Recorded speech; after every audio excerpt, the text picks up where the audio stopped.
Welcome to Seeking Numina. I'm your host, Elise Wells, and today's Numina, or sacred places that we are going to discuss, are Scotland and perhaps a little further afield. We are joined by author Steve Blamires.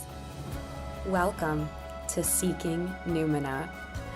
I'm your host, Elise Wells, and I invite you to connect with the sacred wild within and around you through Numina, or sacred sites around the world, and the wisdom they hold. Together, let's remember the old ways, build relationships with land spirits, and dare to reach out to the fairies. The sacred wild is inviting you to dance in the moonlight. Will you answer their call? Did I say your name correctly? Yes, you did. Good. Thank you. Oh, that's fantastic. And he is the author of many, many, many books about Celtic tradition, Celtic mysteries, and the Sidhe, or the Fae. And I'm going to share a little bit more about Steve here. Steve Blamires was born in the west of Scotland, where the Celtic culture and the Gaelic language are both still strong. He now lives in New York State, but prior to emigrating to the States, he lived on the Isle of Arran, Scotland, a place considered by the ancient Gaelic Celts as the mystical otherworld. He has taken a passionate interest in his indigenous Celtic culture since his early teens. Steve has published several books to much critical acclaim on Celtic mythology and belief. He has made numerous radio and TV appearances on both sides of the Atlantic, gives regular presentations and workshops throughout the US and UK on all aspects of Celtic culture and tradition. Thank you very much for being here, Steve. I'm really excited to talk about places that people are so drawn to. And I think our conversation today is going to really illuminate why that is. I think the Sidhe, the Fae are a huge part of why Scotland and the other Celtic countries have such a draw for people. Yeah, I obviously should just let everybody know I'm from this part of Scotland, down in the west, in an island, which is mentioned a few times in some of the very ancient legends under its old Irish name, Avon Avalach. And there are some people who say the Avalach bit is where Avalon comes from, but I don't agree with that. But that's getting too linguistic. But this place, Arran, very close to Ireland, literally when I stood on my doorstep, I could see the cliffs of Antrim. So it's not this, it was basically speaking the same language, living in the same area. Um, a thing that always comes to my mind when I start talking about places is that I'm telling you just now that Arran is a sacred place. Well, okay, there's all this sort of evidence if you need it, but I, the viewers, the listeners, I would remember to keep in mind you've already been told it's going to be special, but throughout your day, throughout your travels, whatever you're doing, you may suddenly feel, hey, there's something strange about this place, something bad about this place. You don't need to find a label. It helps, of course, and there are places that you really should go. But you may identify a place which has got some special meaning to you and just pay attention when that happens. And if it's somewhere close, if it's somewhere you can visit habitually, then start making a relationship with that. So we don't need to wait till we've got the chance to get on a jet, fly thousands of miles, get on a ferry, and then stand in front of a rock and go, I'm here. Yes. Oh, It's nice to that's a do. big theme. Yeah, that's a big theme of my work too. I always am reminding people that there are sacred places everywhere there's land. And guess what? There's land exactly where we are, wherever Yeah, that is. yeah, yeah. What So makes Arran so special, so sacred, in your opinion, in your experiences? I don't know. There are a few places just in a small locality in Scotland. Iona, the island of Iona, is not very far from where I used to live. And there were literally people drawn there in the 500s to get away from Ireland, to get away from what was becoming the kingdoms and warriors and, silly fights over nothing. And the old way of doing it was you got in your currach or your coracle, your little boat, you just pushed off and you went wherever the tide took you. So it was like you were being taken to where you had to be. And Iona is a good example. And I think probably there were quite a few people experienced that leaving Ireland or other parts of Scotland and ending up on Arran. And then Arran has more uh, ancient megalithic monuments on it than any other place in that area. Some of these standing stones are about 15 feet high, and there is a plain, a very open space on the island. There are dozens of them, but these are pre-Celtic. People come quite often and think, oh, look, this is what the Celts did. No, I think the Celts would have come and found, oh, look at this. These things are already here. Whether or not they actually paid any magical or religious or whatever attention to them, I don't know. They certainly didn't damage them. They didn't say that these things are evil or get rid of them. They were obviously as fascinated as we are. Like, how did they build these things? Why did they build these things? It's a small point, but not everything that you see in Scotland or Ireland or Wales or wherever that's stone and ancient is Celtic. But nonetheless, there will be a Celtic connection that was brought by the incoming Celtic people to those places. So, to me, it's always interesting that it's a very open field. I mean, quite literally, a little pun there, but an open field. Um, but pay attention. Go traveling, pay attention, and stop. And if you get a feeling that you shouldn't be there, well, nothing's going to happen to you if you stay. But maybe it's like me ringing your doorbell and you shout, "I'm not ready. I can't come to the door." Well, then go away and I'll, come back later. But you're the one that's going out for the experience. So try and just pay attention. And if you feel overwhelmed with awe and whatever, great, go for it. Yeah. So that's an interesting point because I think sometimes we feel in the modern world that we are too disconnected from, like, especially in the United States, people feel, there's questions of appropriation when they talk to their land spirits. And I always tell people, like, you're not appropriating any culture to give respect to your land ever, ever. That's just not. If you Mm, go into a Native American tribe and you know, spy and then take that and then say it's your own and then charge millions of dollars for it, that's appropriation. But talking right. to the land is never appropriation, no matter where you live. And we Yeah, feel I so agree. disconnected from the land in North America because of that knowledge that whoever built these petroglyphs, for example, along the Mm, Susquehanna River near where I live, or I think the Hudson also has petroglyphs, if yeah, I'm not mistaken. People are like, oh, but they're Native American, so I can't connect to them. The Celts never said that about those monoliths. So that's a yeah, really big lesson for us. yeah, yeah. No, I agree with you. It's a politeness to acknowledge somebody else's culture and their original being the original people there. But you have come from somewhere, so does that mean if a Cherokee comes across the Arran and I say, "Oh, you get no right coming here. You've got no right Yeah, trying to feel anything happening in this spot." So, exactly. I get it that there's so much pressure to be correct about everything these days, and this is a very sensitive subject. It always has been. But just play common sense, and if somebody does say to you, "No, you're not coming in," of course you don't. Yeah. Yeah. Behave.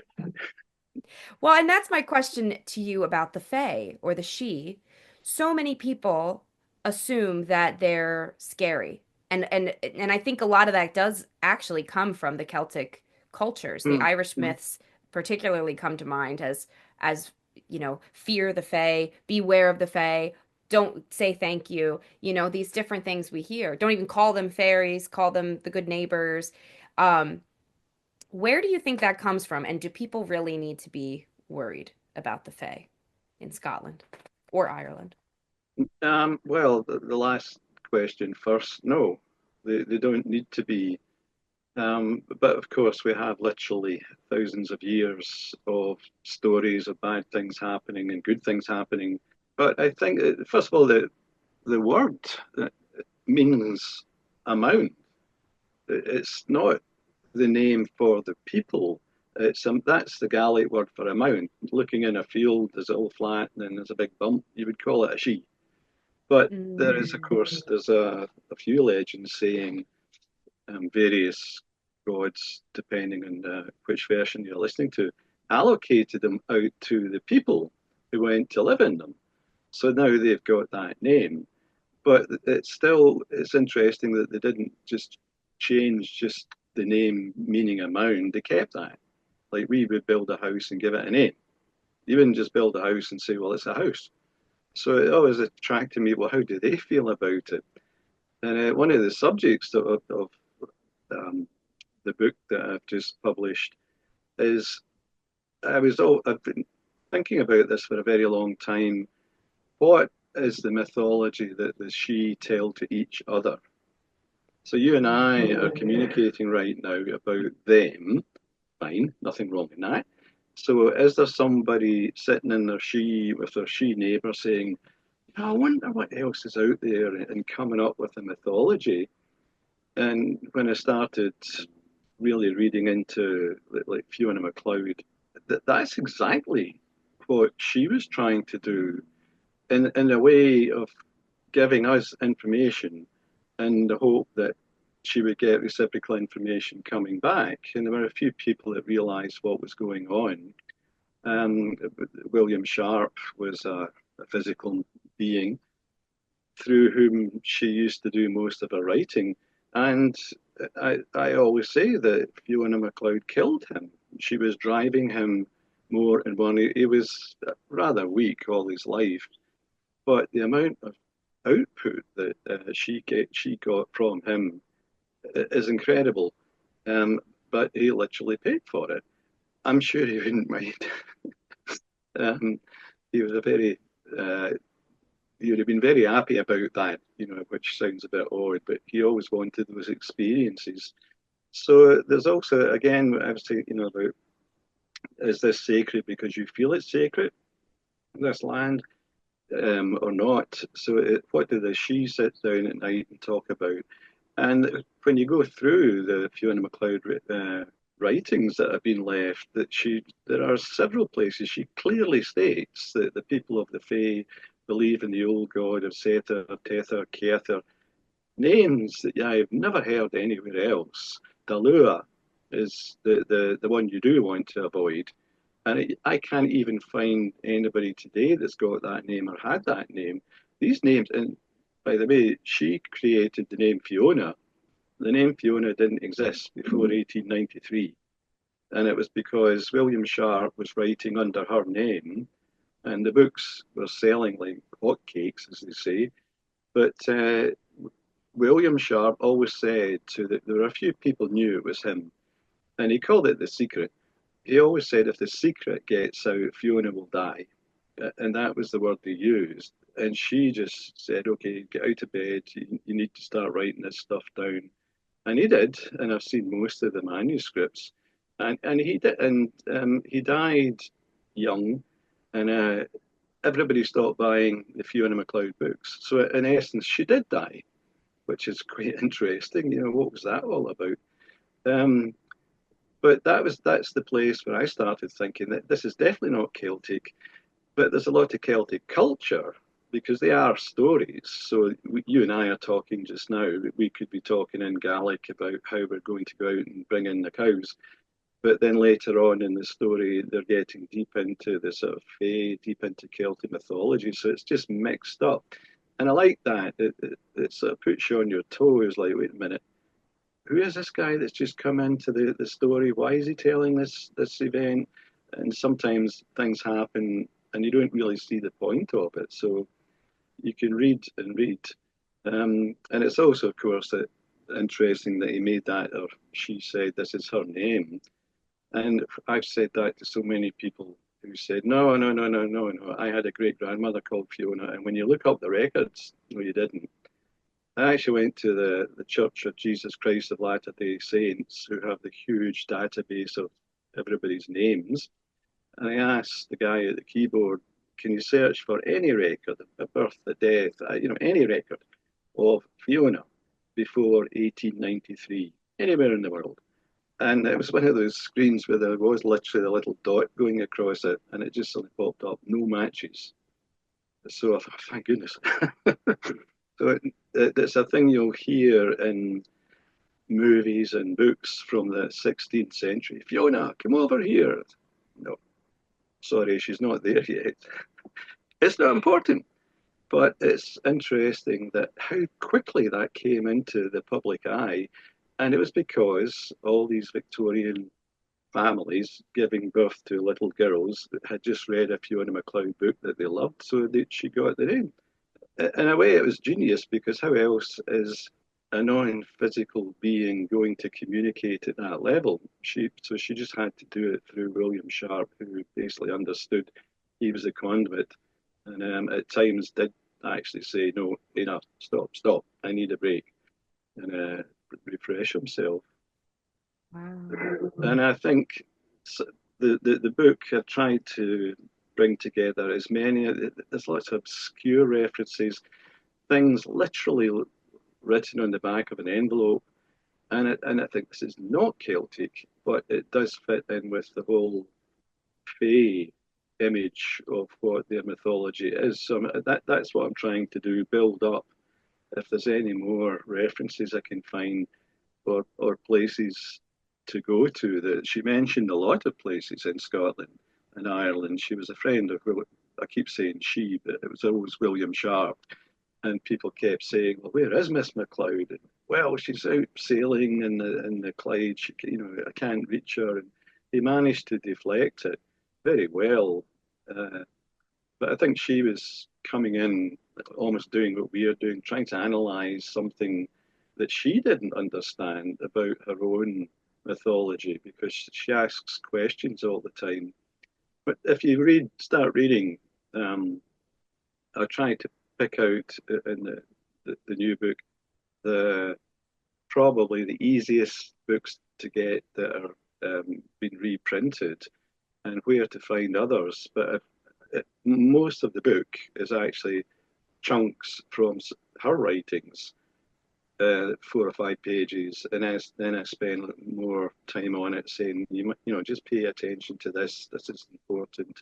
It's not going to give you all the answers. It's not going to say I've cracked a code, but it's just helping spread what she was spreading. I think, after William Sharp died, she did die because, well, how am I going to do this? And people have said, well, maybe somebody could come back some other ways. Well, yeah, of course, but we need to look out for it. Wow. So in Confessions of Fiona, would you say that your book, Confessions of Fiona, is the first time somebody is charting this? Like Uh, what Fiona MacLeod's books really were? no, it's not the first. There are a lot of people who are very dedicated, some from the literary point of view, because experts on that sort of stuff, which I am not. Look at the writings of William Sharp under his own name. He wrote a lot of novels, a couple of plays, and then look at this similar subject of Fiona, and it's a completely different style. The handwriting was different. When he started writing, remember, there was no computers, it was ink and quill and pens. It was different. So I don't, I, there have been people really started again in the 60s for some reason, because after the public stopped buying it in the Victorian time, the Edwardian time, like many writers, she just disappeared, and the books were put away and never looked at again. And there are some people I know and I know of who are like me, trying to find out, okay, well, what else was she trying to put through? She wasn't really writing much about Celtic stuff that we didn't know, although there are some things, there were some small questions answered. Um, and she only stopped doing it because the physical being that was putting it down in writing died. And she obviously chose not to pick anybody else. And, does that mean that she's gone? I don't think so.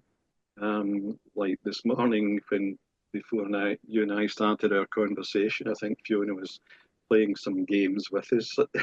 She hates technology. Awkward.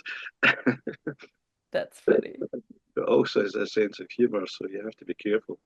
And so would you say she is who is Fiona? Do you think she's a fae? Was she an ancient person who once lived and knew these things, or is she, what do we think? I don't think anybody, any human being, encountered her before William Sharp started, because just the things she says, it's implying that at first she was struggling to literally find a language to explain what she wanted him to do. So she came out with, well, okay, let's not try and put a time on it, but she would start saying, I was traveling once towards the island of Iona when a porpoise broke in front of me, and it just goes on from there. It's just launches. Um, I don't think she was ever human because she clearly didn't understand what she was doing physically to William Sharp. If she did, she was just not only human, but she was torturing somebody. And William Sharp's wife, who of course was aware of what was going on, was pleading with him, not Fiona, but saying to him, "You've got to stop. You've got to stop." And he didn't. So it's a peculiar thing. And there was a sort of last message, very long. I'm not going to. We don't have time to talk about the whole thing, but there was somebody of authority and who knew several years after Fiona died. Just once was asked about it, and he just said, "Fiona is no more. That's it." And it also implying and never will be anymore, which is why I've been trying to find as much of the writings and published and unpublished things because there's not going to be any more. And there are others who have been doing the same thing, some of them for the literary reason, but I, I don't know what or who she was, and it's almost like impossible that she could give an answer. How Yeah, do you answer when you don't have the vocabulary for that state of being? that's really powerful. I think it's a reminder that the land, the experiences of a land, of a people, no matter how far gone they can be in a logical sense, can Mm-hmm, be accessible in mm-hmm, the illogical, in the emotional, in the spiritual. mm-hmm. Yeah, and it's interesting that if you keep in mind the mound, you are just releasing whatever that mound contained, which seems to be, well, I may be wrong, but as far as I've experienced, is almost like a permanently charged battery. I've never gone to a place over years. When I lived in Arran, there were so many places as a boy I was going to, and I never at any time thought, oh, this is waning, something's changing here, I'm not communicating, or the stones are not answering. It was just going on and on and on, and they've been there thousands of years, literally standing silent because they can't speak, but you and I can. So it's almost not an obligation, but it's almost an obligation to um, find if you that contact coming through to try and take note of what's being said. And if it seems to be nonsense, it doesn't matter because it's not for you. It may be to get passed on to somebody else. So just try and say, well, I don't know what this means, but keep it. And one day maybe it'll be, that's what it is. So it's an Yeah. ongoing treasure hunt. But you find the treasure and you don't know you've got it. Well said. I think that's why the land is calling us more and more. I think the more technology, it's interesting she would disdain technology. Fiona would disdain technology so much because that is why I think I myself was called to do this podcast and why I was called to begin Seeking Numina. Before it was a podcast, it was just it's my business as well. It's where I began taking people to the sacred sites in Greece, and then it became other countries, and it became um, yeah, many things. But I think the original calling was it was because the land is begging us to listen again. Mm, Our ancestors even a few generations ago, were listening to the land in order to know when to plant their gardens, harvest crops, looking at the sun to know, we just don't have to do that anymore to do our lives. And that disconnect is causing so many issues for society, for mm, individuals, for our physical health, for our mental health. And the land knows that. Like, we are part of the land. We're meant to be in harmony, like all the other animals, like all the plants. And you're right. We have a language, we have a way of communicating with each other that the land can't quite do. Not everybody can listen to land. Well, mm, I think they can if they want to, but not everybody will listen to land. Let's put it that way. mm, But they might listen to their sister, their cousin, their father, their mother, their friend.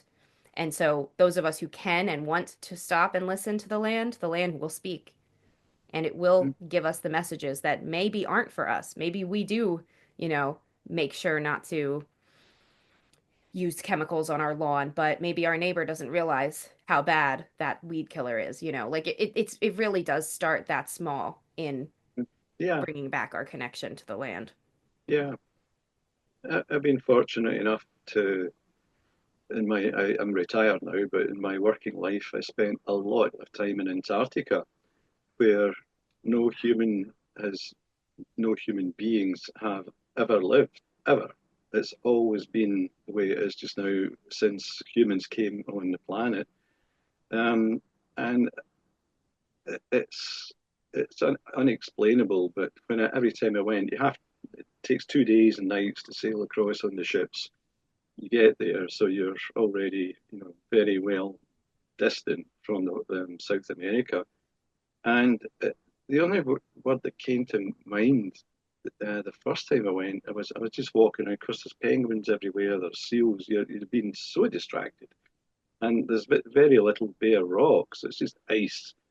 So I sat down in this block of ice on the beach, and I was looking at these thousands of happy little penguins, and I suddenly thought, this feels crisp. Sometimes on a cold morning you think, oh, it's a crisp. It's not unpleasant, but it's very strong. And of course, I suddenly thought about nobody's ever lived here. No human being has ever made any impact on it. And I was thinking, is it almost like the planet doesn't want us here? That maybe we shouldn't be there because we're going to upset something? And I thought, okay, well, how am I going to answer these questions? But every time I came back, and I was there at least 40 times, and it was always this crisp feeling. You would think if I came to visit you where you live 40 times, by 41, I'd probably be saying, I think I need to find somewhere else. But no, and it was just almost good for me because I knew it was going to happen. And I'd be down there for a month or something. And then, I'd be clearing out all the clutter that I had brought down with me from New York and suddenly going back refreshed. And it was almost like going back to the She Mountains. Like it's all fresh now. I can go back and I get ideas for things I wanted to do. The fact that the ice, as we know, is dissipating so much is interesting. It's also coinciding. I know it was Fiona McLeod came out hundreds of years ago, but it already started at that back. The ice melted. We didn't know that. And there's Fiona McLeod always said that the she or the Fae that lived in Scotland in the 1890s, they all moved to Iceland. There's actually this story that they're all going. You're wasting your time going into these Fae mounds in Scotland because they're all in Iceland. And Iceland is an ice place. The name tells you that.